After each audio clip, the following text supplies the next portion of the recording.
کہو اللہ اکبر اکبر کہو اللہ اکبر. رحم اللہ من قرأ الفاتحہ.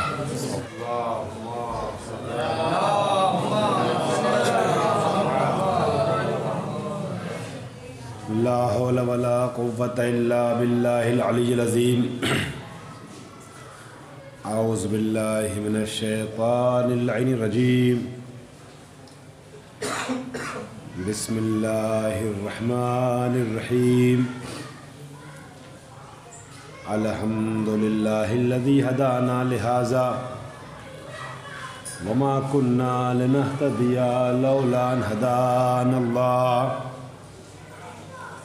الذی علم بالقلم علم الانسان ما لم يعلم الذی لا يبلغ مدحته القائلون ولا يحصي نعماءه العادون ولا يؤدي حقه المجتهدون الذي لا يدركه بعد الهمم ولا يناله غوص الفتن الذي ليس للصفة حد محدود ولا نعت موجود ولا وقت معدود ولا أجل ممدود الذي فطر الخلائق بقدرته ونشر الرياح برحمته وخلق الإنسان بلطفه وابتدى بالسحور ميدان أرضه ثم الصلاة والسلام والتحية والإكرام على سيد الأنام أبي القاسم المصطفى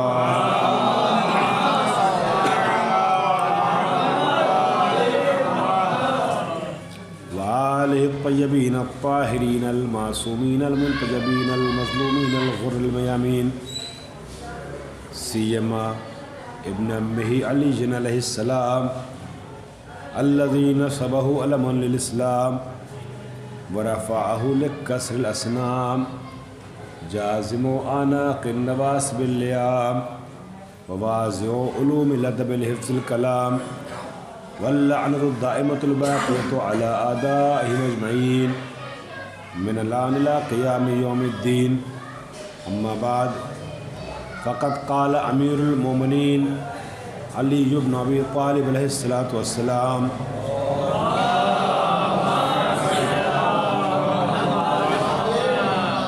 افتخر بفاطمۃ وأبيها محمد صلی اللہ علیہ وآلہ وسلم.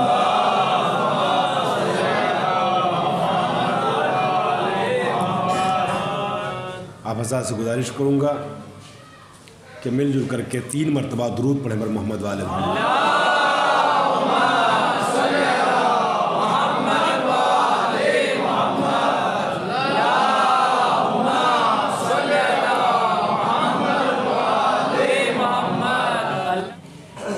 حضرات، میں نے آپ کے سامنے سرنامہ سخن کے طور پر امیر المومنین کا ایک جملہ پیش کیا ہے جو شہزادی کے حوالے سے ہے، جس میں آپ شہزادی سے اپنے انتصاب پر افتخار فرما رہے ہیں، فخر کر رہے ہیں شہزادی کا شوہر ہونے پر. ہماری آج کی اس مجلس کا حضرات، ہماری آج کی گفتگو کا عنوان ہے عظمت فاطمی اور افتخارات علوی. کچھ الگ نہج سے آپ کے سامنے گفتگو کرنے کا ارادہ ہے. عظمت فاطمی اور افتخارات علوی. کچھ مثالیں مولا کے اقوال کی پیش کرنا ہے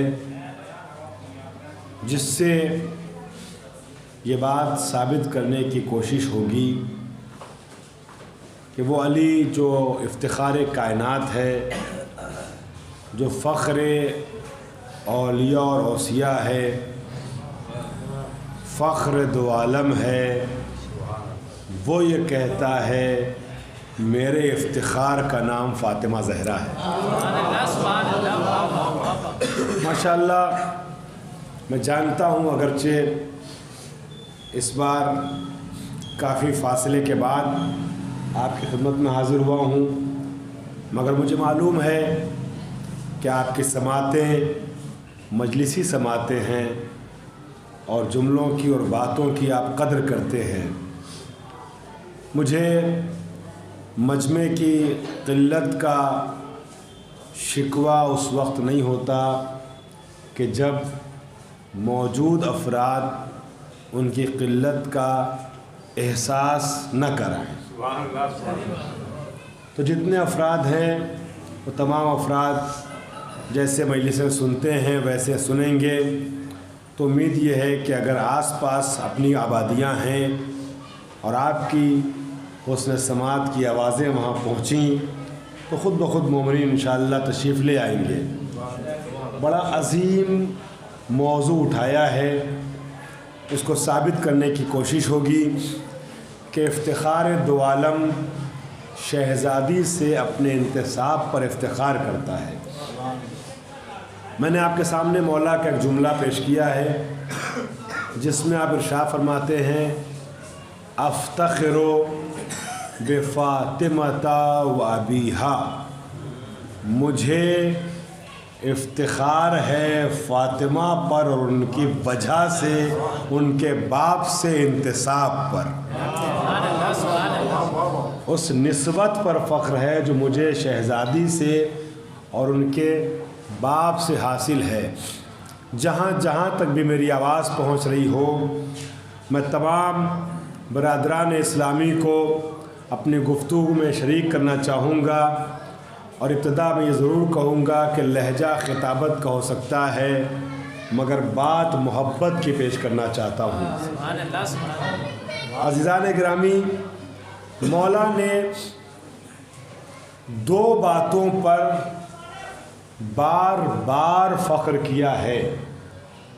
مجھے نہیں معلوم کیوں چند جملے میں ہی یہ احساس ہو گیا ہے کہ جتنے افراد بھی ہیں ان میں سے ایک ایک فرد ہمارے ساتھ ہے۔ آپ کی سماعتیں، آپ کی نگاہیں ہمارے ساتھ شامل ہو رہی ہیں۔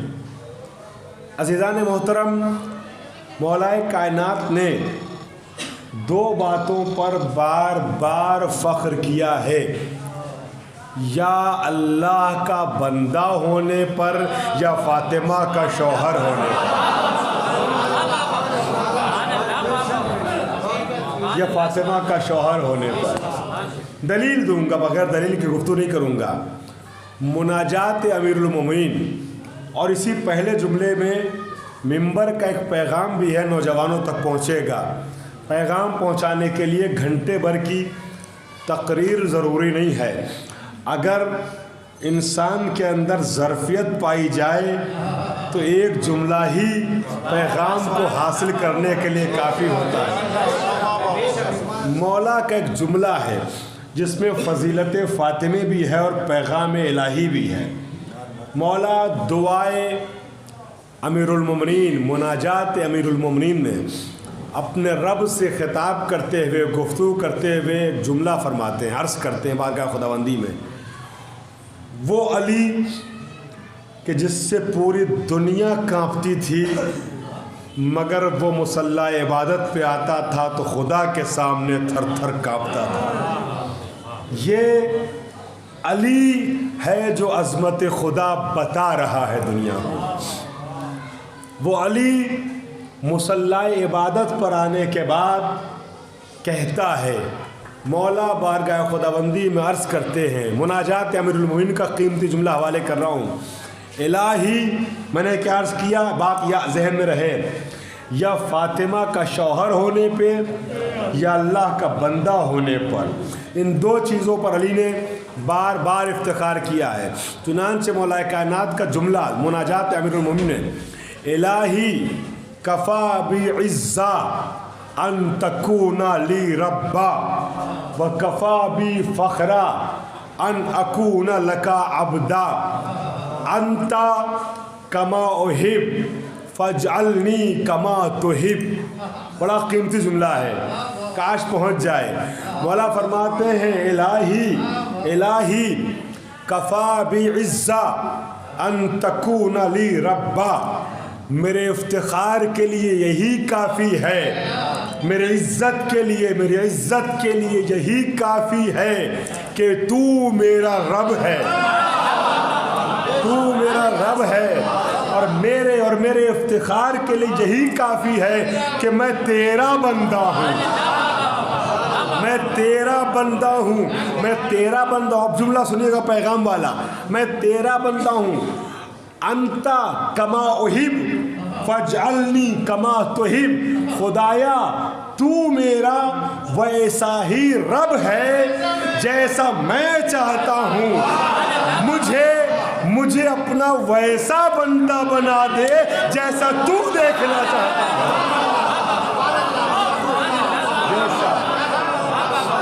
جیسا تو دیکھنا چاہتا ہے. اللہ اکبر. گویا علی پیغام دے رہے ہیں جب مصلی عبادت پر آؤ تو تمہارا انداز گفتگو کیا ہونا چاہیے. کوشش یہ رہے کہ وہ تو ہے ویسا جیسا ہر بندہ چاہتا ہے ہمارا رب ایسا ہو، مگر ہم ہیں کہ نہیں ہیں ایسے. دعا کرو خدایا مجھے ایسا بنا دے جیسا تو دیکھنا چاہتا ہے، جیسا تو دیکھنا چاہتا ہے. تو آپ نے دیکھا اللہ کا بندہ ہونے پہ افتخار کیا، شہزادی کا شوہر ہونے پہ افتخار کیا، اور یہ افتخار علی نے بار بار کیا ہے. میں حدیث کے ساتھ ساتھ مولا کا ایک شعر سنا دوں، چونکہ ماشاءاللہ شعر میں لوگ وجد میں آتے ہیں. عربی کا شعر پیش کر رہا ہوں، ترجمہ اردو میں کروں گا تو آپ وجد میں آئیں گے. عزیزان محترم، مولا کائنات جہاں بہت بڑے ادیب تھے، خالق نہج بلاغہ، وہیں بہت بڑے شاعر بھی تھے، ہے نا. ادب کا دونوں رخ ہے، نثر کا بھی نظم کا بھی. نہج البلاغہ پڑھایا جاتا ہے مدرسوں میں، حوضوں میں ادیب بنانے کے لیے، تو دیوان امیر المومنین بھی پڑھایا جاتا ہے. یہ کتاب، اس کتاب کو بھی پڑھایا جاتا ہے ادیب بنانے کے لیے. مولا کائنات کے اشعار کا مجموعہ ہے دیوان امیر المومنین. عزیزان گرامی، تو علی کے اشعار بھی بہت ہیں اور بے نظیر اشعار. علی کے اشعار میں سے ایک قصیدہ ہمیں ملا کتاب میں، بڑا عظیم قصیدہ شہزادی کی شان میں. غور کیجئے گا، جس کا قصیدہ قرآن میں خدا پڑھتا ہے وہ علی زہرا کا قصیدہ بار بار پڑھتا ہے، بار بار پڑھتا ہے. اور وہ قصیدہ تفصیلی قصیدہ، اس کا ایک شعر پڑھ رہا ہوں جو ہمارے موضوع سے مرتبط ہے. علی کہتے ہیں کہ ایک صلوات پر محمد علیہ محمد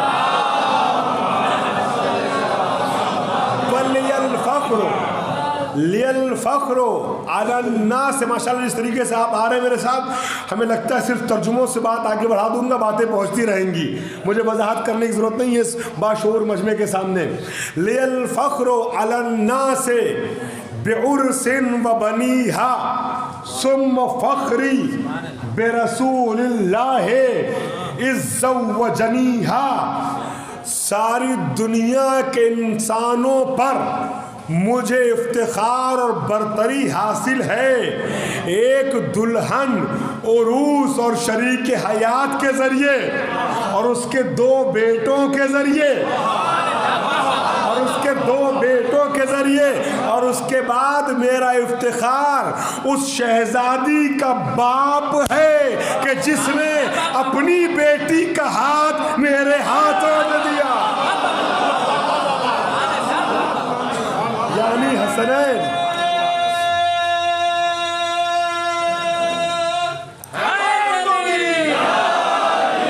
خدا آپ سب کو سلامت رکھے. چھوٹے بھائیوں کے ساتھ ساتھ بزرگ ہمارے ساتھ چل رہے ہیں. میں شروع میں آپ سے گزارش کروں گا، بزرگوں سے دعا ہے، گزارش ہے کہ بچوں کی حوصلہ افزائی کے لیے، اور چھوٹے بھائیوں سے گزارش ہے بزرگوں کی سلامتی کے لیے، ایک بار مل کے صلوات پڑھیں پر محمد والے محمد.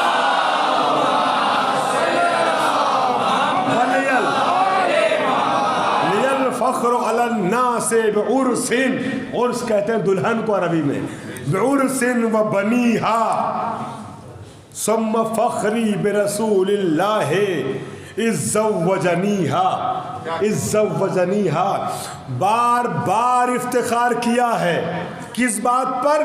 شہزادی کا شوہر ہونے پر۔ اور کیوں نہ افتخار کرے؟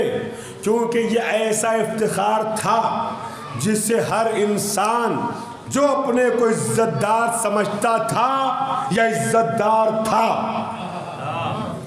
ہر انسان یہ چاہتا تھا اس زمانے میں کہ یہ انتصاب ہمیں مل جائے، اس انتصاب کا شرف ہمیں حاصل ہو جائے۔ بڑے بڑے لوگ آتے تھے، بڑے رتبے والے لوگ، بڑے مقام والے لوگ، اور آ کر کے کہتے تھے یا رسول اللہ، یا رسول اللہ، تشریف لے آگے، یا رسول اللہ میں آپ کی بیٹی سے شادی کرنا چاہتا ہوں، شہزادی کا ہاتھ میرے ہاتھوں میں دے دیجئے۔ تو نبی اکرم کسی سے نہ ہاں کہتے تھے نہ نہیں، بلکہ سب سے یہی کہتے تھے کہ میں مختار کل ضرور ہوں، مجھے اللہ نے احمد مختار بنا کے بھیجا تو ہے، مگر فاطمہ کی شادی کرنے کا اختیار اللہ نے مجھے بھی نہیں دیا، یہ اختیار اللہ نے اپنی ذات سے مخصوص رکھا ہے۔ جملہ مکمل کر دوں عزیزوں، بہت سے لوگوں کو نبی کی بات پہ شک رہ جاتا اگر ستارے نے ٹوٹ کے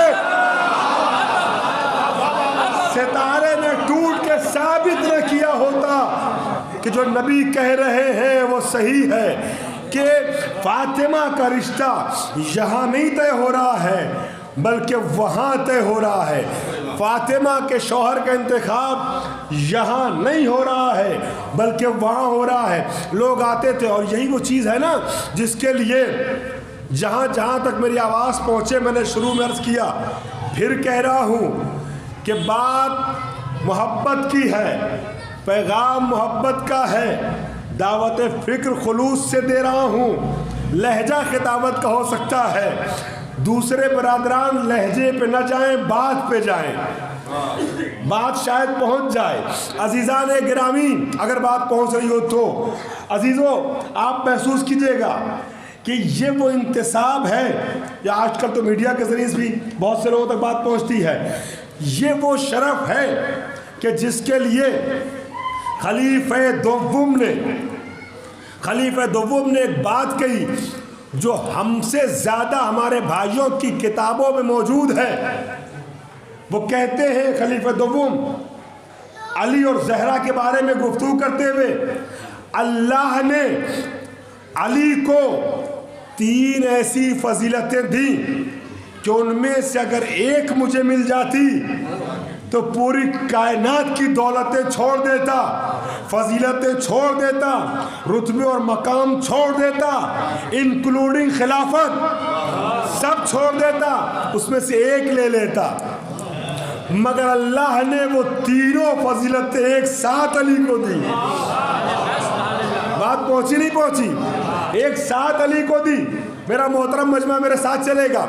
پہلی فضیلت یہ ہے کہ روز مواخات جب نبی ہجرت کے بعد مہاجر اور انصار کو ایک دوسرے کا بھائی بنا رہے تھے، توجہ چاہ رہا ہوں، سب کو ایک دوسرے کا بھائی بنا چکے، یہ فضیلت اس کی زبانی نقل کر رہا ہوں جس کو مسلمانوں کی میجارٹی صاحب فضیلت سمجھتی ہے، اس کی زبانی علی کی فضیلت نقل کر رہا ہوں۔ اب سنیے گا، وہ کہتے ہیں روز مواخات جب نبی سب کو ایک دوسرے کا بھائی بنا چکے تو نبی نے کیا دیکھا؟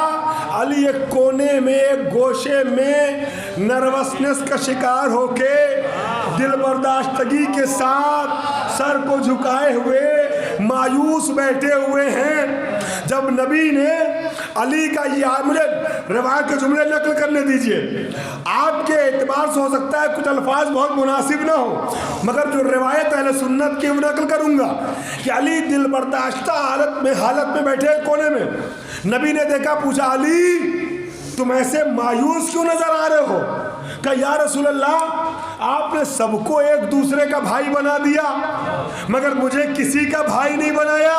توجہ، نبی نے علی کو اپنے قریب بلایا، اپنے پہلو میں کھڑا کیا، مجمع پہ نظر نبی کی بھی ہے، علی کی بھی ہے، کہ علی دیکھو مجمع پہ نظر ڈالو، میں نے جو جیسا تھا اس کو ویسے کا بھائی بنایا۔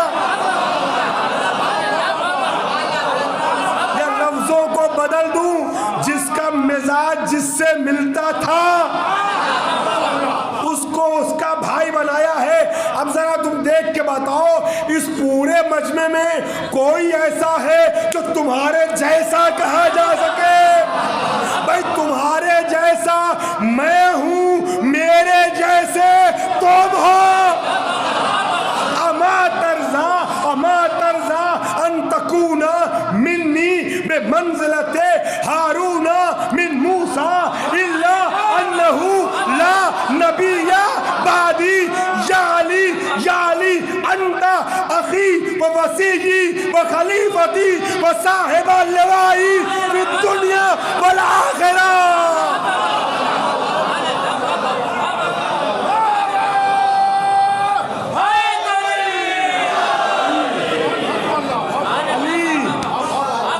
تم دنیا میں بھی میرے بھائی ہو اور آخرت میں بھی میرے بھائی ہو، ان سب کا رشتے اخوت یہاں کٹ جائے گا، مگر ہماری برادری کی جو نسبت ہے، ہمارا رشتہ جیسے یہاں باقی ہے ویسے وہاں بھی باقی رہے گا۔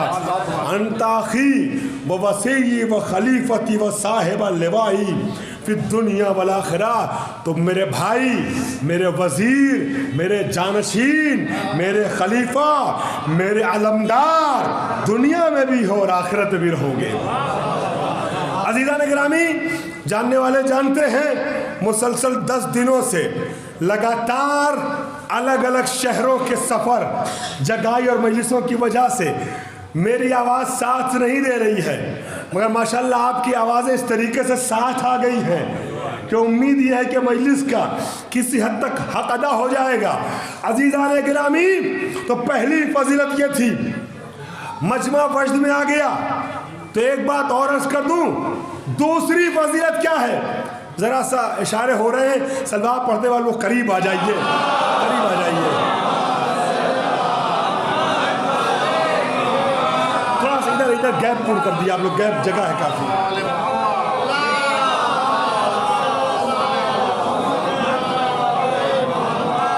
چونکہ بعد میں آنے والوں کو بھی ذرا سا جگہ مل جائے۔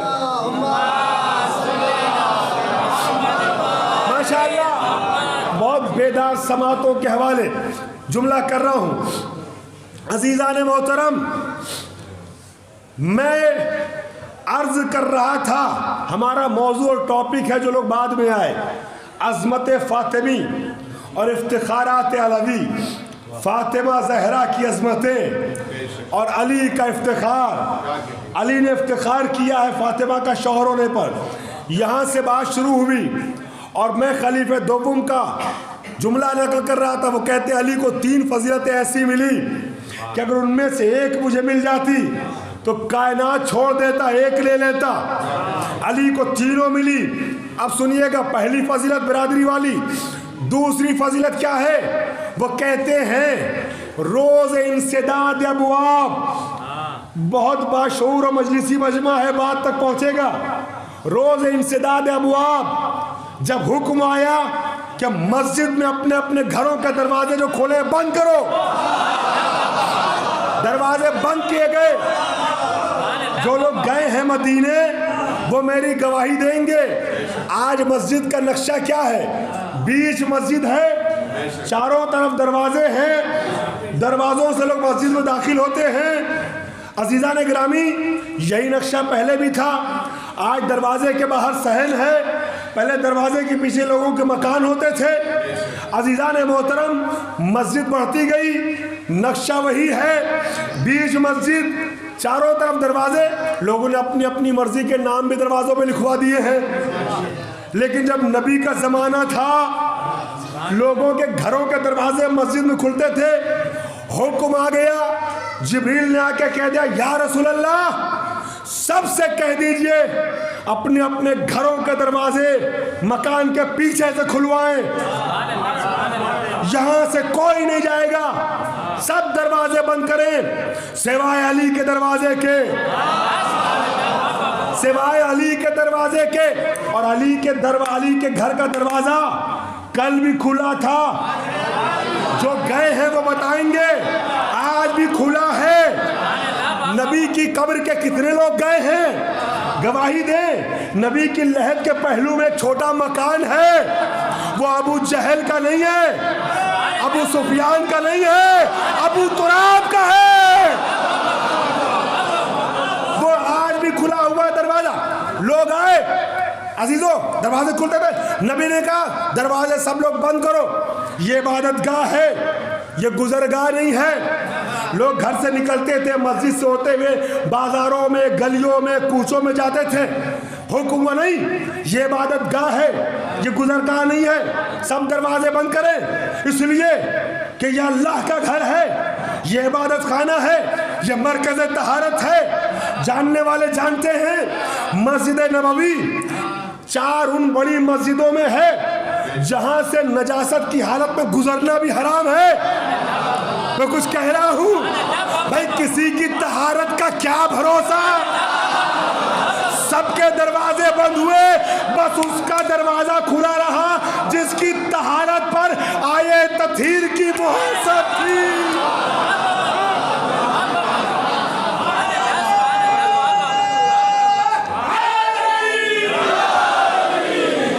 سب کے دروازے بند کروا دیے گئے، صرف علی کے گھر کا دروازہ کھلا رہا۔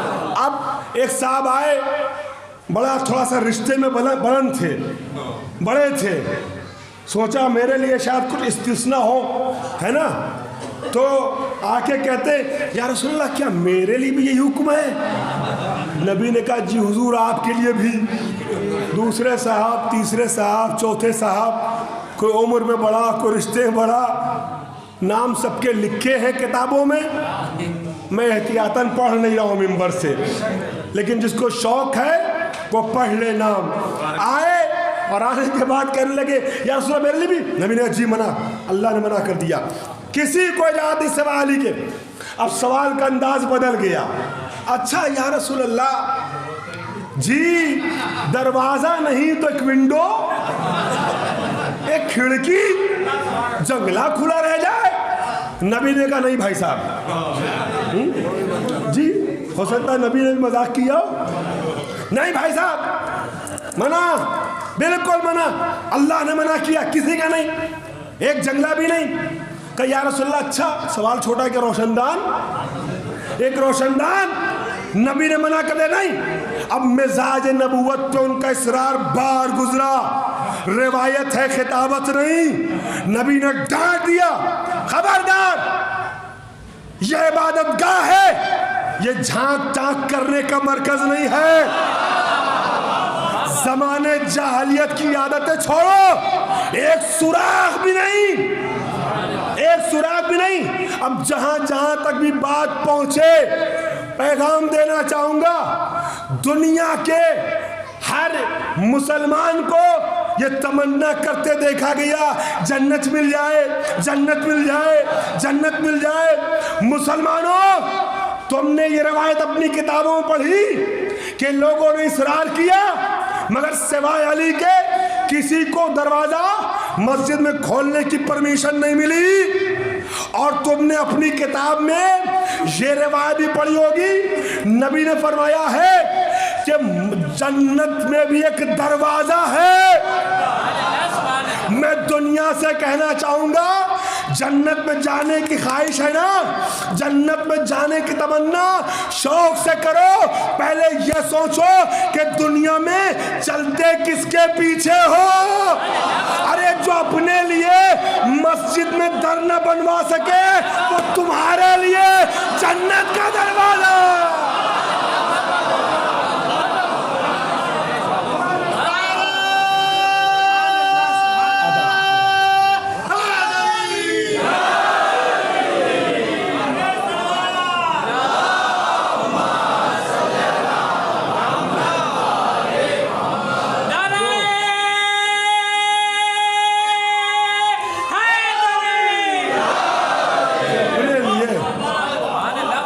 آپ سب کو سلامت رکھے. جو اپنے لیے مسجد میں در نہ بنوا سکے وہ آپ کے لیے جنت کا دروازہ. ماشاءاللہ آپ کی آوازیں مجھے حوصلہ دے رہی ہیں گفتگو آگے بڑھانے کے لیے. عزیزان محترم، تو یہ 2 فضیلت. تیسری فضیلت یہی ہے، وہ کہتے ہیں ہم سب تھک گئے اصرار کر کر کے کہ بنت مصطفیٰ سے شادی ہو جائے، مگر نہیں کر سکے. لیکن اللہ نے ستارہ بھیج کے علی کے ساتھ زہرا کا عقد کرا دیا. البتہ ستارے کا لفظ میں نے ایڈ کیا ہے، ان کی روایت میں لفظ ستارہ نہیں ہے. یہی ہے کہ نبی نے اپنی بیٹی کا ہاتھ علی کے ہاتھوں میں دیا. یہ 3 بڑی فضیلتیں. تو آپ نے محسوس کیا عظمت فاطمی اور افتخارات علوی. ایسی خاتون نبی نے کفو بنایا تو علی کو بحکم خدا. عزیزان محترم، بہت سی باتیں ذہن میں آ رہی ہے، مگر گفتگو کو بہت مختصر کر کے میں مراحل کو آگے بڑھا رہا ہوں. ایک مثال، اور اس کے لیے میں ذرا سا 10 منٹ کی اجازت چاہوں گا آپ لوگوں سے. ایک مثال میں پیش کر رہا ہوں مولا کائنات کا ایک جملہ جو آپ سب دیکھ سکتے ہیں. نہج البلاغہ میں جو نامے ہیں 3 حصے ہیں نا. پہلا حصہ خطب مولا کے خطبے، دوسرا حصہ لیٹرز ہیں، نامے ہیں، خطوط ہیں، کتب. تیسرا حصہ سینگز ہیں، اقوال ہیں، چھوٹی چھوٹی حدیثیں.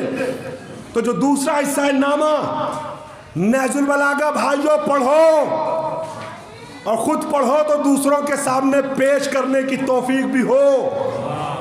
کیسا خزانہ ہمارے پاس موجود ہے کلام علوی کی شکل میں. نہج البلاغہ کا ایک نامہ ہے، اس کی طرف اشارہ کر رہا ہوں. خط ہے امیر شام کے خط کے جواب میں. عزیزو، اس خمسے کا ایک تحفہ حوالے کر رہا ہوں. مجھے یقین ہے بزرگوں سے مجھے دعائیں ملیں گی. قیمتی گوشہ اسی 10 منٹ کے لیے آدھے گھنٹے کی تمہید استوار کی تھی. بہت عظیم تحفہ پیش کرنا چاہ رہا ہوں. عزیزان محترم،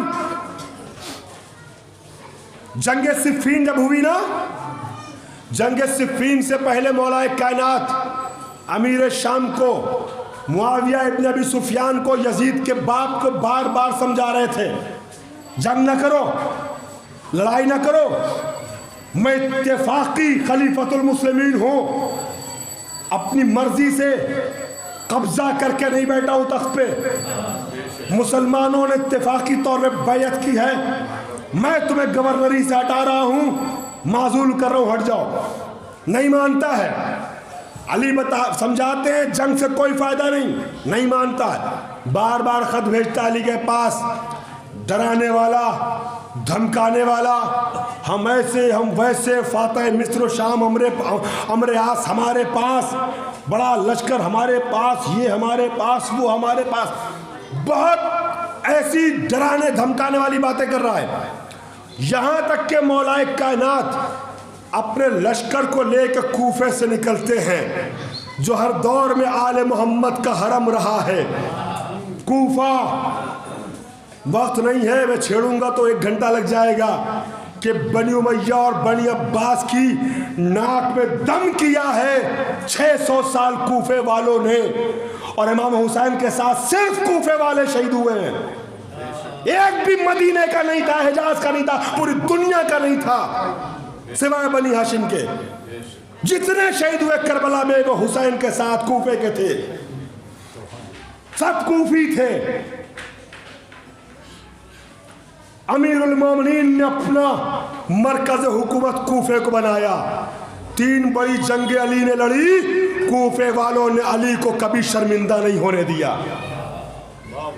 ہمیشہ ہر جنگ سے علی فاتح باہر نکلے.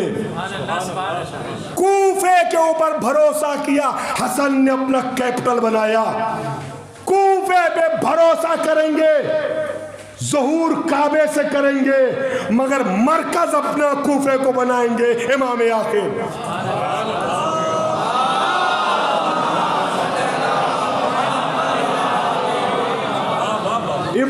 جزیات کی چال بازی سے حسین ابن علی کی شک میں پہنچ کر کے وہاں کرفیو لگوا دیا تھا، مگر پھر بھی کرفیو کے ماحول میں بھی جہاں جان کا خطرہ تھا، ایک ایک آدمی کے لیے گھر سے باہر نکلنا، حبیب جیسے 60 حسین کے سپاہی کوفے سے نکل کے رات کے سناٹے میں کربلا پہنچے تھے۔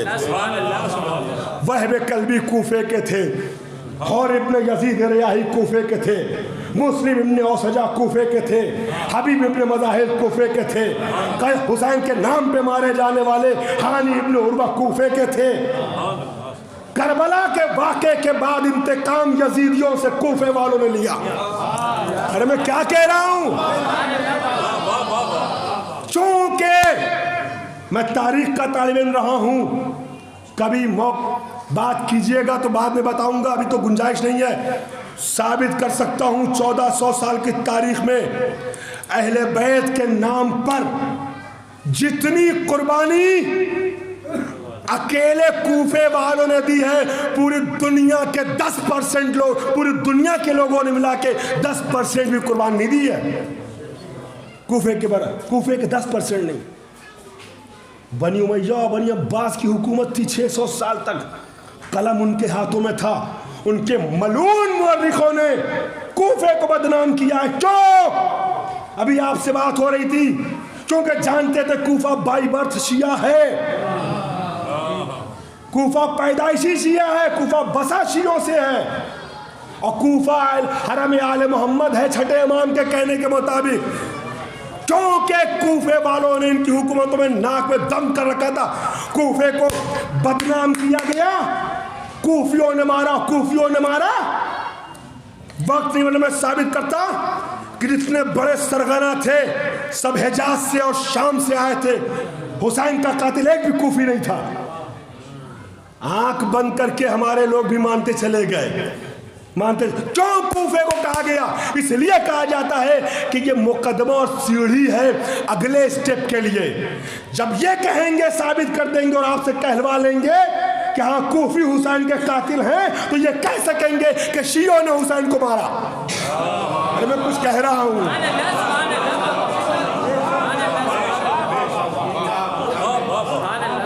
اور کہتے ہیں کہ نہیں کہتے ہیں؟ تم ہی نے مارا ہے اور تم ہی روتے ہو۔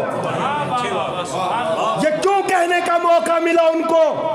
کیونکہ آپ نے یہ تسلیم کر لیا کہ حسین کے قاتل کوفی تھے۔ آپ پلٹ کے یہ نہیں بتا پاتے کہ یزید ابن معاویہ ابو سفیان کا پوتا تھا، حسین کا سب سے بڑا قاتل کہاں کوفے سے اس کا رابطہ؟ آپ کیوں نہیں پلٹ کے کہتے عمر ابن سعد جو لشکر کا کمانڈر تھا، وہ سعد ابن ابی وقاص نبی کے صحابی کا بیٹا تھا، مدینے سے آیا تھا۔ آپ کیوں نہیں پلٹ کے کہتے کہ حسین کے سینے پہ جو سوار ہوا تھا وہ قبیلہ بنی کلاب کا، جہاں سے ام البنین تھی، مدینے سے آیا تھا، شمر بے حیا؟ آپ کیوں نہیں کہتے حسین ابن نمیر نبی کے تابعین میں سے تھا، بچپنے میں صحابی تھا جس نے اکبر کے سینے پہ برچھی ماری؟ آپ کیوں نہیں کہتے انس ابن مالک نبی کے صحابی کا بیٹا تھا، مدینے سے آیا تھا، کوفے سے؟ کیا مطلب؟ جو آپ کو بتا دیا گیا بنی امیہ بنی عباس کے رائٹروں کے ذریعے وہ مان لیا؟ کبھی غور کیا کہ ہمارے شہر کو، جس کو چھٹے امام حرم آل محمد کہہ رہے ہیں، جناب سلیمان ابن سرد خزائی کی سربراہی میں 4000 افراد کربلا کے واقعے کے بعد سر پہ کفن باندھ کے نکلے تھے حسین کے خون کا بدلہ لینے، یا اللہ سارات الحسین کا انتقام نعرہ بلند کرتے ہوئے سب شہید ہو گئے تھے کوفے میں۔ ابن زیاد نے سب کو قتل کروا دیا تھا، مختار کے ساتھ کوفے والے کھڑے ہوئے تھے قیام کرنے۔ واقعات تو کربلا کا مدینے بھی پہنچا، مکے بھی پہنچا، شام بھی پہنچا، دنیا کے اور علاقوں میں پہنچا۔ تاریخ کا طالب علم ہوں۔ آپ بتائیے 600 سال بنی عباس بنی امیہ کی حکومت رہی ہو، کسی نے قیام کیا ہو کوفے والوں کے علاوہ حسین کے دفاع میں، حسین کے نام پہ؟ کہ کوفہ ہمارا شہر ہے، پہلے نے بھی وہی بھروسہ کیا، آخری بھی وہی بھروسہ کرے گا۔ بس میں ایک ہلکا سا خاکہ، ابھی آپ کے انٹرسٹ کو دیکھا تو آگے بڑھ گیا، ورنہ میں اس کو چھیڑتا نہیں۔ ہو سکتا ہے بعض لوگوں کی بات ہضم نہ ہو رہی ہو، چونکہ میرے پاس ٹائم نہیں کہ میں پورے طور سے ایکسپلین کر پاؤں۔ سنتے چلے آ رہے ہیں بے تکا شعر جو منسوب کیا گیا کسی کی طرف، بڑے شاعر کی طرف، کوفے سے مل رہے ہیں کسی شہر کے عدد، ہے نا؟ یہ سب جو ہے تاریخ سے بے خبری کا نتیجہ ہے۔ کوفہ بہت معتبر شہر ہے، معتبر تھا، ہے، بائی برتھ شیعہ ہے، آباد ہوا شیعوں کی آبادی سے کوفہ، پیدائشی شیعہ ہے، اور ہر زمانے میں کوفے میں اسی لیے قتل و غارت گری کی گئی حکومتوں کے ذریعے، کیونکہ وہاں شیعہ مارے جاتے ہیں جب فساد ہوتا ہے۔ تو آپ سوچئے، ایک دلیل دے دوں، پوری تاریخ میں ہمارا بہت معتبر شہر، مگر پبلک کے اعتبار سے اہل بیت کا سب سے بڑا بے وفا شہر مدینہ ہے۔ بہت لفظوں کو سنبھال کے کہہ رہا ہوں، نوجوان بزرگ تو خود تائید کرنے لگے، میری نوجوان بھائیوں کے ذہن کے شبہے کو دور کر دوں، دلیل دے رہا ہوں ابھی کی لیٹسٹ۔ کوفے میں حسین کا ایک غلام ہے جسے مختار کہتے ہیں، عالی شان گنبد موجود ہے، مدینے میں نبی کی بیٹی ہے،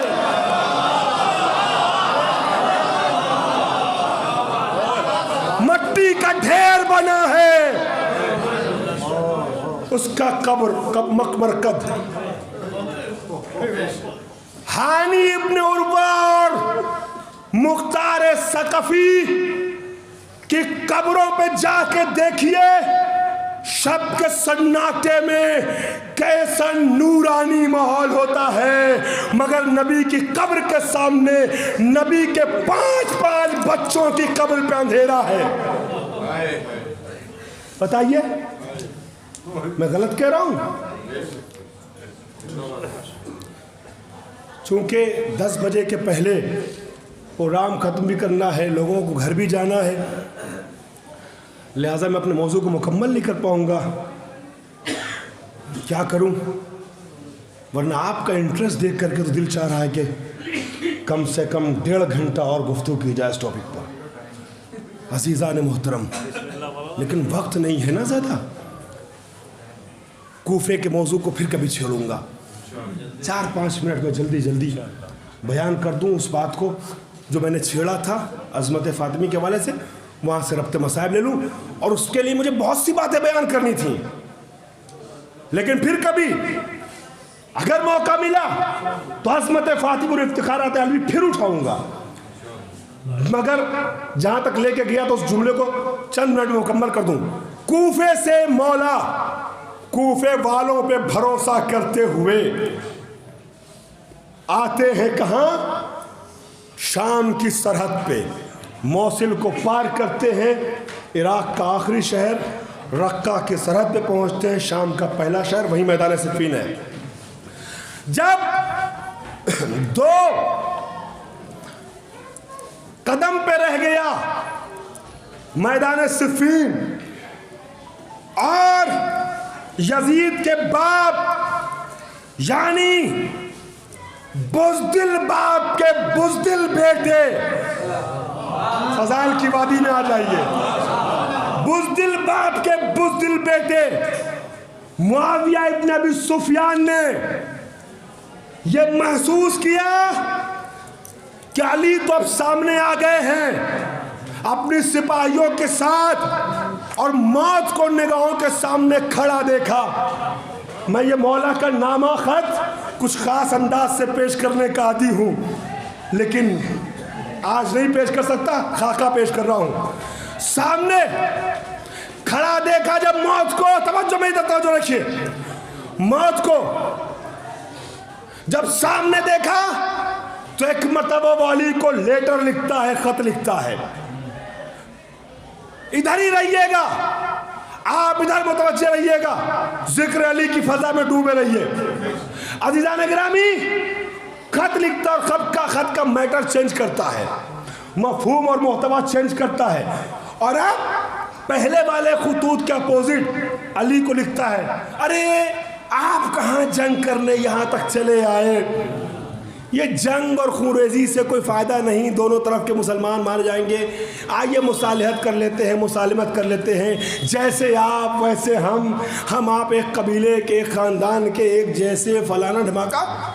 جیسے ہی بہت بیدار نگاہیں آپ کی میں دیکھ رہا ہوں، جیسے ہی علی کے ہاتھ میں امیر شام کا لیٹر آتا ہے نا، صاحب ذوالفقار کو جلال آتا ہے، اور علی شمشیر کو تلوار بناتے ہیں، اور کاغذ پہ خاندان بنی امیہ کے لیے ایک ایک لفظ نیزوں کی شکل میں گاڑتے ہیں۔ اور میں کچھ عرض کر رہا ہوں، اور عزیزو، علی ایسا خط لکھتے ہیں جس سے یزید کا باپ نہیں، صرف پوری نسل بنی امیہ کی آبرو کٹ جاتی ہے، ذبح ہو جاتی ہے۔ تب یہ بات سمجھ میں آتی ہے شیخ قلم کی اہمیت پر کہ ضیاء علم میں کچھ تنہا دم نہیں ہوتا، ضیاء علم میں کچھ تنہا دم نہیں ہوتا، عمل کا نور بھی جب تک کہ زم نہیں ہوتا،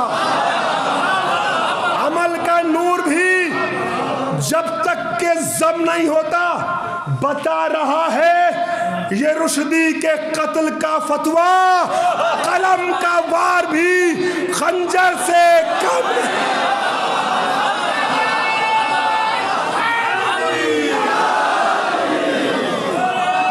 بہت شکریہ۔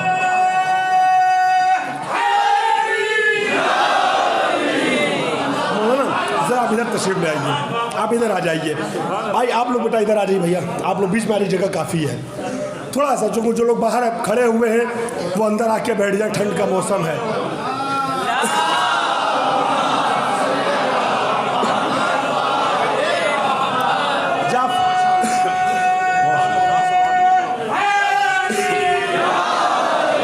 جعفر بھائی اگر باہر مجمع نہ ہو تو پھر آپ گیٹ بند کروا سکتے ہیں جب چاہیں، تو مجھے تھوڑی دیر اجازت دیجیے گا، چونکہ میں ذرا سے اجازت چاہوں گا اس بہترین ماحول کے حوالے دو جملے کر دوں۔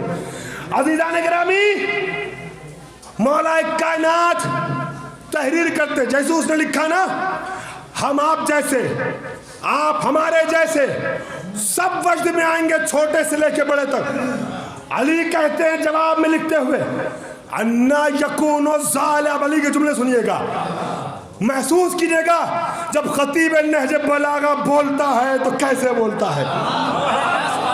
انا یکون ذالک کذالک، ارے ایسے کیسے ہو سکتا ہے جیسے تو لکھ رہا ہے، تو نے سوچا بھی کیسے، ہم تیرے جیسے تو میرے جیسا۔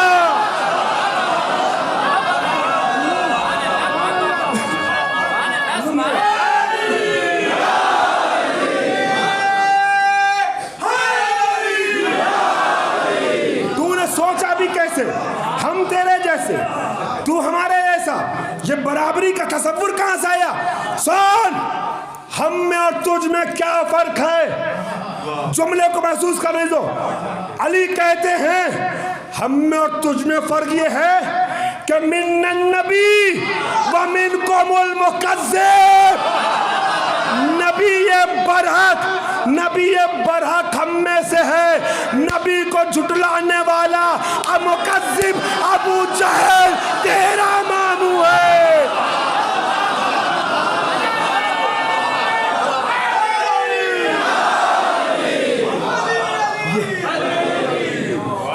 یہ کوئی خطابت نہیں ہے، یہ نہج بلاغہ ہے، میں صرف اپنے لفظوں میں اپنے انداز میں نقل کر رہا ہوں، اور میں تو وہ انداز لا ہی نہیں سکتا۔ جو لسان اللہ کا انداز ہوتا ہے. میں کیا لاؤں گا عزیزوں؟ سنیے، من النبی ومنکم المکذب. میں دیکھ رہا ہوں بہت سی نگاہیں رو بھی رہی ہیں، وجد میں بھی آ رہی ہیں. کچھ ایسے جملے ہی ہیں علی کے، من النبی ومنکم المکذب. نوحہ خانوں سے معذرت چاہوں گا اگر تھوڑا ان کا وقت لے لوں تو. من النبی ومنکم المکذب، نبی برحق احمد مرسل ہم میں سے ہیں. نبی کو جھٹلانے والا ابو جہل تجھ میں سے ہے. ابو جہل تیرا ماموں ہے. بڑا خطرناک نانیال تھا اس کا. یہ ماموں کا عالم ہے اور وہ ماں تھی. ذہن میں ہے نا؟ سنیے، علی فرماتے ہیں منا. اب میں احلاف کا ترجمہ اور وضاحت نہیں کر پا رہا ہوں چونکہ وقت نہیں ہے. میں اتنا سن لے، حلف کہتے ہیں قسم کو، عہد و پیمان کو. ابو سفیان نے نبی کے خلاف جنگ خندق میں عہد و پیمان کر کے سب کو بلایا تھا نبی سے جنگ کرنے کے لیے، جنگ خندق میں، جنگ احزاب میں. اور معاویہ کا ایک ماموں تھا کہ جو جھوٹی قسم کھا کے بھاگ جانے کے معاملے مشہور تھا. بس اب علی کا جملہ سنیے گا، منا اسد اللہ ومنکم اسد الاحلاف. شیر خدا حمزہ ہم میں سے ہے. جھوٹی قسمیں کھا کے بھاگ جانے والا شیر تیرا ہے. ٹھہریے، جملہ آگے بڑھا رہا ہوں. میرا پورا مجمع میرے ساتھ آگے بچے بولیں گے، عربی پہنچے گی. علی کہتے ہیں منا سیدہ شباب اہل الجنہ ومنکم سبیۃ النار. سن مجھ میں اور تجھ میں فرق کیا ہے؟ جوانان جنت کے سردار بچے ہم میں سے ہیں، جہنمی بچے تجھ میں سے.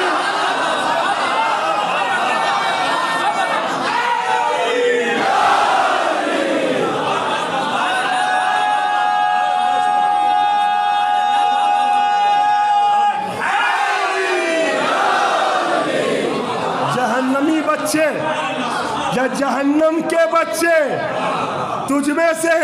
یہ جملہ مولا کا ذہن میں رکھیے گا. میں بھی کوفہ کے علی کے جملے کو کربلا کے علی کے جملے سے ملاؤں گا، تب آپ کو اور لطف آئے گا. کوفے کا علی سرحد شام میں آ کے لکھ رہا تھا، کربلا کا علی قلب شام میں آ کے بول رہا ہے، مرکز شام میں آ کے بول رہا ہے. اب دونوں علی، دادا علی، پوتا علی، باتوں کو ملاؤں گا تو آپ کو لطف آئے گا. بہت جلدی وضاحتوں کو چھوڑ کے آگے بڑھ رہا ہوں. منا سیدہ شباب الجنہ ومنکم سبیۃ النار، نار یعنی جہنم، جہنمی بچے تجھ میں سے. جملہ ذہن میں رکھیے گا، بہت لطف آئے گا. پھر علی کہتے ہیں افتخارات علوی، منا خیر النساء العالمین ومنکم حمالۃ الحطب. کیا سنا عزیزو؟ سارے عالمین کی عورتوں میں جو سب سے بہتر ہے وہ میری شریک حیات ہے، اور جس کو اس کے شوہر کے ساتھ قرآن نے لعنتی کہا ہے وہ حمالۃ الحطب تیری پھوپھی ہے.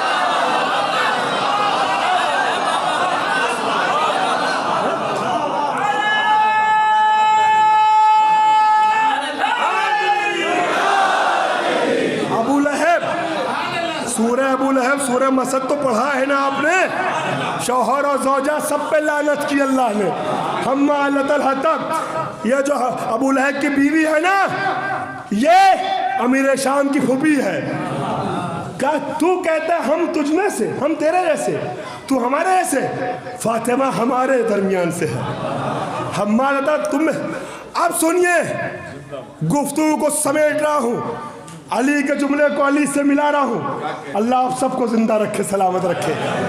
عزیزو آپ سنیے گا، کربلا سے چلتا ہوا علی کا بیٹا سرحد شام پہ نہیں رکا بلکہ پورا اختیار رکھتے ہوئے مرکز شام میں آیا، مرکز شام میں آیا۔ جب منبر سے بکواس کر رہا تھا خطیب تو اس کو کہا لکڑی کا ڈھانچہ، جانتے ہیں خطیب کو کیا کہا؟ اسکت ایھا الخاطب۔ خطیب نہیں، خطیب کہتے ہیں خطبہ دینے والے کو، خاطب کہتے ہیں بڑبڑ کرنے والے کو، جو چاہے بولے اسے خاطب کہتے ہیں۔ خطبہ وہ ہے جس میں خدا اور رسول کی ثنا و تعریف ہو، ہے نا؟ آپ سنیے گا، اے خاطب وائے ہو تجھ پر، بندوں کی رضا کے لیے اللہ کے غضب کو خرید لیا، ٹھہر جا۔ عزیزو جب وہ امام نے کہا ٹھہر جا، ساکت ہو جا، تو کیا اس کو ساکت ہونا چاہیے تھا؟ ٹھہرنا چاہیے تھا؟ کیوں چپ ہوا؟ وہ تو یزید کا پیٹ خطیب تھا نا، کیا سجاد کے کہنے سے رکے گا؟ آپ نے فلمیں سیریلیں تاریخ کی دیکھی ہیں، کبھی کوئی قیدی کے کہنے سے چپ ہوتا ہے؟ میں کچھ کہہ رہا ہوں، حاکم کا پیٹ خطیب قیدی کے کہنے سے چپ کیسے ہو گیا؟ حکم دو طریقے کا ہوتا ہے، ایک حکم تشریعی ہے جس میں سامنے والے کو اختیار ہوتا ہے، کرے چاہے چھوڑے اپنے اختیار سے۔ ایک حکم تکوینی ہوتا ہے جس میں اختیار نہیں ہے، ہم سے کہا نماز پڑھو، پڑھ بھی سکتے ہیں چھوڑ بھی سکتے ہیں۔ اللہ کہے پیدا ہو جاؤ، ہم نہ پیدا ہوں ہمارے بس میں نہیں، مر جاؤ ہم نہ مرے ہمارے بس میں نہیں۔ حکم تکوینی کا تشریح کا فرق سمجھ آیا؟ سید سجاد نے جب کہا اس کو، حکم تشریح نہیں بلکہ جب سجاد نے بولا تو حکم تکوینی کے تحت خطیب گونگا ہو گیا۔ نہیں، ابھی سب تک بات نہیں پہنچی، مثال دوسری دے دوں۔ شام کا بازار ہے، بازار شام میں زینب قیدی ہیں۔ سیریلوں میں آپ نے دیکھا ہوگا جب مجمع قیدیوں کا آتا ہے نا تو جیت کی خوشی میں تالیاں، سیٹیاں، آوازیں بجتی ہیں، قیدی کی آواز گم ہو جاتی ہے۔ کمانڈر ایک بار اشارہ کرتا ہے، سب چپ ہوتے ہیں۔ شام کے بازار میں جب سیٹیاں بجائی جا رہی تھی، شور مچایا جا رہا تھا، تو خطیب نہج بلاغہ کی بیٹی نے کہا اسکتو یا اہل الشام، اے شام والو خاموش ہو جاؤ۔ تو روایت کے الفاظ ہیں انسان چپ تھے، جانوروں کی ہنہناہٹ بند ہو گئی تھی، جانوروں کے گلے میں پڑی ہوئی گھنٹیاں بھی ٹھہر گئی تھی۔ تو یہ زینب کا حکم تشریع نہیں تھا، معجز نما باپ کی بیٹی کا اختیار تکوینی تھا۔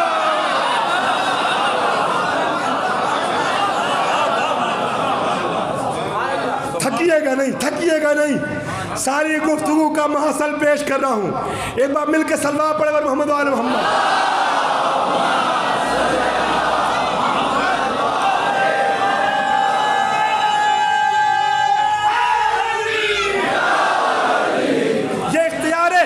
اللہ آپ سب کو سلامت رکھے، یہاں بھی علی کے ساتھ رہیں، وہاں بھی علی کے ساتھ بلائے جائیں۔ خدا کرے ہم سب کا شمار علی والوں میں ہو، چاہے وہاں کوئی بھی حقیر سے حقیر نوکری مل جائے، مگر علی کی خدمت میں رہیں، علی کی خدمت میں رہیں۔ اب سنیے گا، اب امام سجاد نے کہا ٹھہر جا، گونگا ہو گیا۔ امام سجاد مراحل طے کرتے ہوئے ممبر پہ گئے، اس کے پہلے ایک مرحلے چھوڑ رہا ہوں۔ ممبر میں جانے کے بعد خطبہ دیا، شرح خطبہ سجادیہ کے تحت عشرہ پڑھتا ہوں۔ میں صرف اس جملے کو اٹھا رہا ہوں وہاں سے جو علی کے جملے سے مل رہا ہے۔ عزیزان گرامی، امام سجاد حمدو ثنائے معبودو نبوی کرنے کے بعد کہتے ہیں من عرفانی فقد عرفانی ومن لم یعرفنی۔ دیکھو، جو مجھے پہچانتا ہے، جو نہیں جانتا میں بتاتا ہوں میں کون ہوں۔ فرمایا ابھی نام نہیں لیا، ابھی صفت بتاتے ہیں. اوتینا ستن وفضلنا بسبعین. ماشاءاللہ ایک ایک انسان کی نگاہ ایسے دیکھ رہی ہے خطیب کی طرف جیسے سب کو جنت سے کوئی ہیرا ملنے والا ہے. اللہ اکبر. اسی کو کہتے ہیں علوی، اسی کو کہتے ہیں زہرائی حسینی. اب جملہ سنیے گا کہ اوتینا ستن وفضلنا بسبعین. سنو شام والو، ابھی تک اس غاصب کے قصیدے سن رہے تھے، ہم بتاتے ہیں کون ہے. اوتینا ستن، ہمیں اللہ نے 6 خصوصیتیں عطا کی ہیں. وفضلنا بسبعین، اور اللہ نے 7 فضیلتیں ہمیں ایسی دی ہیں جو ہمارے علاوہ کسی کو نہیں ملی. فضیلت پہ 2 منٹ روکوں گا، خصوصیت کو عربی میں سن لیجئے. اوتینا ستن، اوتینا العلم والحلم والشجاعت والفصاحت والسماحت والمحبت فی قلوب المؤمنین. یہ مجلس کی برکت ہے کہ بچے عربی سمجھ گئے. اللہ نے علم، حلم، فساد، بزرگی، شجاعت، کرم، مومنوں کے دلوں میں محبت ہماری رکھی، ہماری رکھی. وفضلنا بسبعین، اور 7 فضیلتیں اللہ نے ہمیں عطا کی ہیں. سنو شام والو، ہماری فضیلت کیا ہے؟ مجلس روک رہا ہوں، اس کے آگے کی وضاحت کبھی اور. 1.5 سے 2 یا 3 منٹ میرے ساتھ چلنا، جیسے اب تک چلے ویسے یا اس سے بہتر. علی کے جملے ذہن میں ہیں. فضلنا بسبعین، 7 فضیلتیں ہمیں ملی. منا احمد المختار. سن یزید اور یزیدی چمچو سنو، احمد مختار رسول خدا ہم میں سے ہے. منا اسد اللہ و اسد رسول ہی، شیر خدا، شیر رسول خدا حمزہ ہم میں سے ہے. منت تیار، جعفر تیار ہم میں سے ہے. جتنے بھی بافضائل ہیں وہ یہی تو ہیں جو سجاد گنا رہے. جعفر تیار ہم میں سے ہے. جملہ پڑھوں. منا صدیق، کاذبوں کے دربار میں، کاذب چمچوں کے سامنے، جہاں کسی اور کو ابھی تک صدیق کہا گیا، سجاد کہتے ہیں صدیق تو میرا دادا ہے. مجھے 10 سے 15 منٹ صدیق کی وضاحت کرنی تھی، پھر کبھی عرض کروں گا. منت صدیق، صدیق ہم میں سے ہے.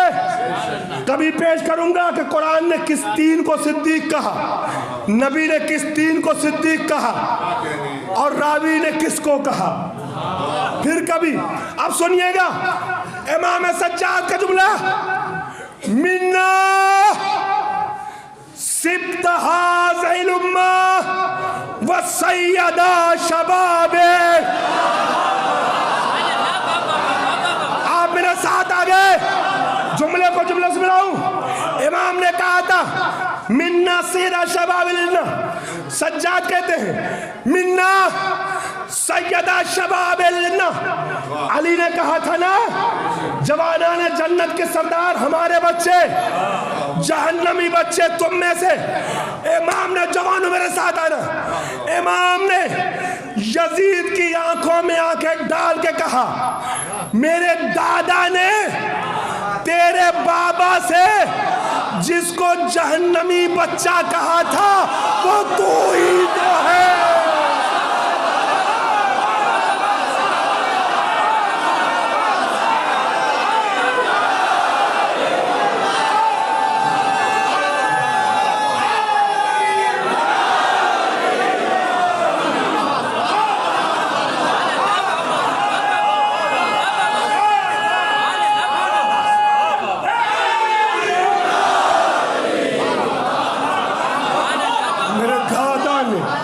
میرے دادا نے تیرے بابا سے جس کو جہنمی بچہ کہا تھا وہ تو ہی تو ہے. جوانان جنت کا سردار دیکھ رہا ہے. حسین حسن گواہ رہیے گا. آپ کے ذکر میں وجد میں آنے والا یہ مجمع، زہرا آپ نے وعدہ کیا ہے کہ حسین کے عزاداروں کے لیے، جب حسین نے پوچھا تھا کیا دیں گی مادر گرامی، کہا دروازے جنت پہ کھڑی ہو جاؤں گی جب تک ایک ایک عزادار داخل نہیں ہو جائے گا میں نہیں داخل ہوں گی. اللہ اکبر.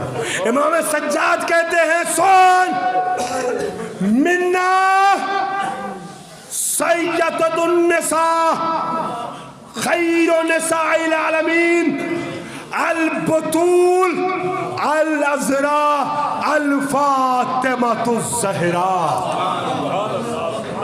عظمت فاطمی اور افتخارات علوی مدینے سے لے کے کوفہ، کوفہ سے لے کے شام، شام سے لے کے کوفہ سے لے کے کربلا، کربلا سے لے کے شام تک اہل بیت نے بار بار یہ کہا ہے کہ فاطمہ ہم میں سے ہے.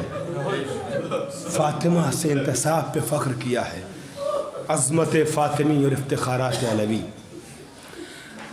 آپ نے ماشاءاللہ اپنے ذہن کو گریے کے ماحول میں ڈھال دیا، دل آپ کا رو دیا مصائب زہرا کو سوچ کر کے. تو وقت نہیں ہے، تفصیل نہیں پیش کروں گا، مگر ذرا سا چونکہ ایام فاطمیہ چل رہے ہیں، جس ٹاپک کو لے کے چلا ہوں میں ذرا سا دو منظر اسی ٹاپک پہ آگے بڑھا دوں. عظمت فاطمی اور افتخارات علوی. فاطمہ کو بہت عزیز بھی رکھتے تھے علی، بہت احترام بھی کرتے تھے علی. اور آپ کو اندھیرا ہو گیا ہے. اندھیرا ہو جانے کے بعد، اندھیرا ہو جانے کے بعد آپ کو یہ احساس ہو جائے گا کہ آج کی رات حسین کے لیے شام غریبہ کی رات ہے. یہ حسین کی شام غریبہ ہے. حسین کی ماں دنیا سے اٹھ گئی، حسین یتیم ہو گئے، زینب یتیم ہو گئی. اللہ اکبر. ماشاءاللہ میں نے بھی مصائب شروع نہیں کیا، آپ رونے لگے. شاید آپ کو احساس ہو گیا ہے کتنی قیامت کی تاریخیں چل رہی ہیں. علی بہت عزیز رکھتے تھے. عزیزان گرامی، مولائے کائنات کا نہج البلاغہ میں فاطمہ کے بعد پڑھا گیا مصائبی جملہ موجود ہے. صبر تو وفی العین قضا. میں شہادت زہرا نہیں پڑھوں گا، مسلسل آپ سن رہے ہیں، کل کی آخری مجلس میں سنیں گے، مگر میں علی اور فاطمہ کے رابطے کو مسائل میں پیش کر رہا ہوں. چند منٹ. علی نہج بلاغہ موجود ہے جو علی نے مرثیہ پڑھا، ایک جملے میں سبت علیہ کی طریقے سے داستان غم کو سمیٹا علی نے. صبر تو وفی العین قضا وفی الحلق شجا بی بی. آپ کے جانے کے بعد میں نے اس عالم میں صبر کیا ہے کہ میری آنکھوں میں خار چبھ رہے ہیں، میرے گلے میں ہڈی گلوگیر ہے، یعنی نہ رو پا رہا ہوں نہ چیخ پا رہا ہوں. کیوں جانتے ہیں؟ باہر دشمنوں کے تانے، گھر میں ننھے ننھے بچے. خود روئے تو 7 سال کے حسین کو کون سمجھائے؟ 5 سال کی ام کلثوم کو کون سمجھائے؟ علی، جو لوگ کوفے گئے ہیں میری گواہی دیں گے، علی کے گھر میں کنواں ہے جسے چاہے کوفہ کہتے ہیں. علی شب کے سناٹے میں میرا مولا چاہے بہت رو گیا، زدارو بہت تڑپو گے، مجھے یقین ہے کوئی انسان اس فرش عزا سے بغیر گریے کہ آج نہیں اٹھے گا. علی چاہے کوفہ میں سر کو ڈال دیتے تھے، روتے جاتے تھے، بی بی کو یاد کر. اللہ اکبر، اللہ اکبر. علی مرتضیٰ، علی مرتضیٰ کی حفاظت میں ہی تو زہرا نے اپنی قربانی دی ہے. دشمن آگ و لکڑی جب لے کے آیا ہے تو یہی تو چاہتی تھی علی گھر میں رہ جائے، میں واپس کر دوں ان کو، مگر دشمنوں نے جب جلتا ہوا دروازہ گرایا تو گھر میں مشکل کشا کے رہتے ہوئے بھی زہرا نے مدد کے لیے فضہ کو پکارا، یا فضتو خذینی لقد قتل ما فی عشائی، فضہ مجھے سنبھالو میرا بچہ مارا گیا۔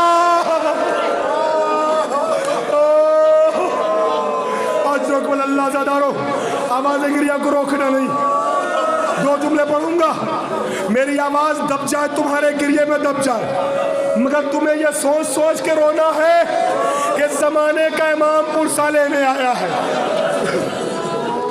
عزادارو علی کی مصیبت کے 2 منظر، علی غسل دیتے دیتے، میں زہرا اور حسین کے رابطے کو نہیں پڑھ رہا ہوں، زہرا کی شہادت نہیں پڑھ رہا ہوں، تفصیل نہیں پیش کر رہا ہوں، صرف موضوع کو آگے بڑھا رہا ہوں۔ علی و زہرا، علی غسل دیتے دیتے ایک بار چیخ پڑے، سلمان نے پوچھا علی چیخنے کی وجہ کیا تھی؟ آپ تو بڑے صابر ہیں، کہے سلمان ارے در و دیوار کے درمیان بنت مصطفیٰ کی پسلیاں پشتہ ہو گئی، مجھے بتایا بھی نہیں۔ آج اکبر اللہ، آج اکبر اللہ، خدا سلامت رکھے، آپ کی آواز گریہ پہ رحمت نازل کرے۔ 2 منٹ رکنا نہیں ہے دادارو، آواز گریہ بلند رہے، زہرا اجر دلوائیں گی۔ جنازہ تیار کیا اور پھر شب کے سناٹے میں قبرستان لے کے گئے۔ فاطمہ کو دفن کرنے سے پہلے نماز جنازہ کے بعد 2 رکعت نماز اور پڑھی، رکوع اور سجدے کے ساتھ، یہ تاریخ کی واحد نماز ہے۔ اور اس کے بعد مجلس تمام کر رہا ہوں، نماز پڑھنے کے بعد آگے بڑھے، کاندھا دینے والا کوئی نہیں، 1-2 سلمان جیسے صحابی، 2 بچے حسن اور حسین، جنازہ لحد میں اتارنے لگے تو 2 جملہ کہا ہے، آواز بھی، 1 جملہ خدا سے، 1 جملہ نبی سے، کہا اللہم ان ہذہی بنت نبیک المصطفیٰ اخرجتہا من الظلمات الی النور، اے خدا یہ تیرے نبی کی بیٹی فاطمہ زہرا ہے جسے تو نے تاریکیوں کی دنیا سے نور کی وادی میں وارد کر دیا۔ جملہ سنو گے؟ پھر جب لحد میں اتارنے لگے تو علی کو محسوس ہوا جیسے سرتاج مدینہ کے ہاتھ برآمد ہوئے، ہاتھوں کو جوڑ کے کہا آقا مجھے معاف کیجئے گا،